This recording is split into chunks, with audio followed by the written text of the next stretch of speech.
મોહરમ પર્વની પૂર્વ રાત્રિએ ભરૂચ શહેરના કતોપર બજાર વિસ્તારમાં આસ્થા અને પરંપરાગત માહોલ વચ્ચે કલાત્મક તાજિયાના જુલુસ નીકળ્યા હતા।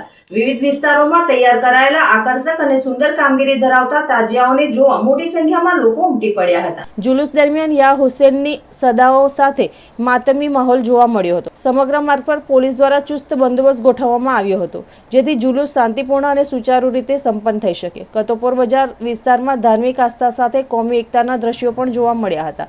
જ્યારે આજે મોહરમના મુખ્ય દિવસે તાજિયાના જુલુસ વિવિધ માર્ગો પરથી પસાર થઈ કરબલા તરફ રવાના થનાર છે, તેથી તંત્ર અને પોલીસ વિભાગ દ્વારા તૈયારીઓ પૂર્ણ કરવામાં આવી છે।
આ અંગે ભરૂચ શહેર તાજિયા કમિટીના પ્રમુખ ફહીમ મલિકે મોહરમ પર્વ નિમિત્તે નીકળનારા જુલુસની વિગતો આપતા જણાવ્યું હતું કે અસરની નમાઝ બાદ પરંપરાગત રૂટ મુજબ તાજિયાનું જુલુસ નીકળશે।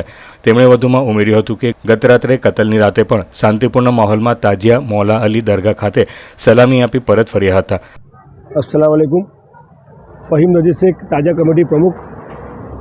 आज रोज 26/6/2026 रोज आज जुलूस निकलવાનો છે। कुल 41 તાજિયા અને એક જુલ્ફકાર છે અને આશરે 100 ઘોડા છે। ત્યાં અસરની નમાઝ પછી આ જુલુસ પોતાના રૂટ મુજબ રાબેતા મુજબ નીકળશે અને આ પૂજા જેટલી પોતે ઠંડા પડી પોતાના ઘરે પાછા ફરશે।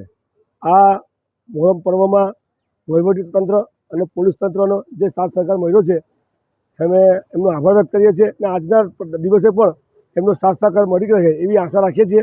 અને ભરૂચ શહેર તાજા કમિટી શાંતિ રીતે અને ભરૂચ તાજાના આયોજકો ખોડાના આયોજકો દ્વારા શાંતિ રીતે આ પ્રોસિઝન પૂરું કરવામાં આવશે એવી ખાતરી આપીએ છીએ। ભરૂચ શહેરમાં 41 તાજિયા છે, એક જુલ્ફકાર છે અને આશરે 100 ઘોડા છે। ગઈકાલે કતલની રાતે પણ 4 રસ્તા મોડા 4 રસ્તાથી તાજિયા નીકળ્યા હતા। મૌલા અલી દરગાહની સલામી કરી પોતાના પ્રસ્તાવના પૂરા પરત ફર્યા હતા।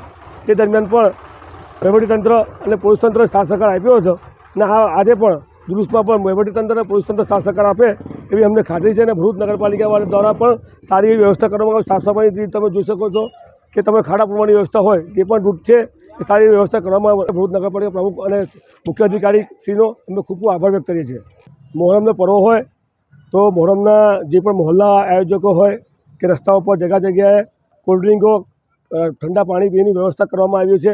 એ તો હિન્દુ મુસ્લિમ આ તહેવારનો બાધાઓ હોય છે હિન્દુ અમારા ભાઈઓની એ પણ બાધાઓ હમણાં ઉતારવામાં આવે છે। એટલે આ પોઝિશન લગભગ ફળા તળાવમાં વિસ્તારમાં બધા તમારા તાજિયા હતા ત્યારે ભેગા થશે, એ બાધાઓ આવશે, બાધા લેશે અને હિન્દુ મુસ્લિમ એકતાનો આ એક શાંતિ તહેવાર શાંતિ સંપન્ન થશે એવી તાજા કમિટી પ્રમુખ હું ખાતરી આપું છું।